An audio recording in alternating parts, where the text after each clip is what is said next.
نبی علیہ الصلوۃ والسلام نے فرمایا کہ شیطان اس بات سے نا امید ہو چکا ہے، مایوس ہو چکا ہے کہ وہ جزیرہ عرب میں نمازیوں کو شرک پر آمادہ کرے، یعنی ان نمازیوں سے جزیرہ عرب میں کوئی شرک واقع ہوگا، اس سے وہ نا امید ہو چکا ہے۔ ہاں لیکن تمہارے مابین، تمہارے درمیان وہ فساد برپا کرتا رہے گا۔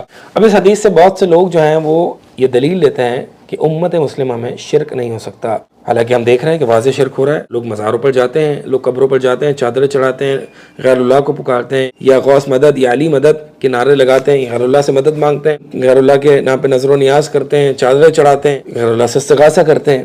تو ہم دیکھ رہے ہیں واضح شرک ہو رہا ہے۔ تو پھر اس حدیث کا کیا معنی ہے؟ اس حدیث کا معنی یہ ہے کہ شیطان مایوس ہو چکا ہے، یعنی یہ شیطان کی مایوسی کا ذکر ہے۔ کیا اس کی مایوسی سچی ہے؟ یہ تو کہیں نہیں ہے۔ اس کا مطلب یہ ہے کہ جنرلی شیطان اس چیز سے مایوس ہو چکا ہے کہ پوری امت مسلمہ شرک میں آ جائے گی، یعنی جیسے کہ سابقہ امتوں کے ساتھ ہوتا تھا کہ کوئی نبی آتا تھا، توحید کی تعلیمات ان کو دیتا تھا، پھر وقت جیسے جیسے گزرتا تھا وہ تعلیمات پرانی ہو جاتی اور اس امت میں شرک آنے لگتا تھا، اور پھر تعلیمات انبیاء کی سرے سے بھلائی جاتی تھی اور پوری امت جو ہے وہ شرک میں واقع ہو جاتی تھی۔ تو ایسا امت مسلمہ کے ساتھ نہیں ہوگا کہ پوری امت شرک میں واقع ہو جائے۔ آج 1400 سال ہیں اور کئی ایسے لوگ، یعنی ایک جماعت اور بڑے موحدین توحید پرست لوگ موجود ہیں، تو پوری امت شرک میں آ جائے، ایسا نہیں ہو سکتا۔ لہٰذا اس کا مطلب یعنی شیطان اس چیز سے مایوس ہو چکا ہے کہ جنرلی ایز اے ہول امت مسلمہ شرک میں واقع ہو جائے، پہلی بات۔ دوسری بات یہ ہے کہ شیطان کی مایوسی کا ذکر ہے۔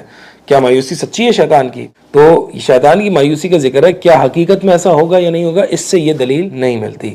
تیسری بات یہ، کئی ایسی احادیث ہمیں ملتی ہیں کہ جس میں قرب قیامت عرب قبائل بت پرستی کی طرف دوبارہ سے لوٹیں گے، تو یہ کیا ہے؟ یعنی اس امت میں شرک آئے گا، تبھی تو نبی علیہ الصلوۃ والسلام نے یہ پیشن گوئی کی نا۔ اور اسی طرح ایک اور بات کہ فقہا کی کتاب میں، کتب فقہ میں دیکھیں، وہاں پہ احکام الردہ، یعنی جو مرتد ہو جاتا ہے اس کا کیا حکم ہے، اس کے احکامات فقہا نے ذکر کیا۔ یعنی یہ بات اگریڈ اپون فیکٹ ہے کہ ایک مسلمان کافر ہو سکتا ہے، مشرک ہو سکتا ہے، تو اس میں تو کوئی وہ نہیں ہے، تبھی تو کتب فقہ میں ذکر ہے۔ جب ایک بندہ مرتد ہو ہی نہیں سکتا، مشرک ہو ہی نہیں سکتا، کافر ہو ہی نہیں سکتا، تو پھر فقہا نے اتنی محنت کیوں کی؟ جب ارتداد یا اپوسٹسی اس امت میں آ ہی نہیں سکتی، تو پھر فقہا نے اتنی محنت کر کے یہ احکامات کیوں اپنی کتب میں ذکر کیے ہیں؟ لہٰذا یہ بہت ہی غلط انڈرسٹینڈنگ ہے کہ ایک بندہ شرک کر رہا ہے، غیر اللہ کو پکار رہا ہے، اور وہ کہہ رہا ہے کہ میں شرک نہیں کر رہا۔ کیوں؟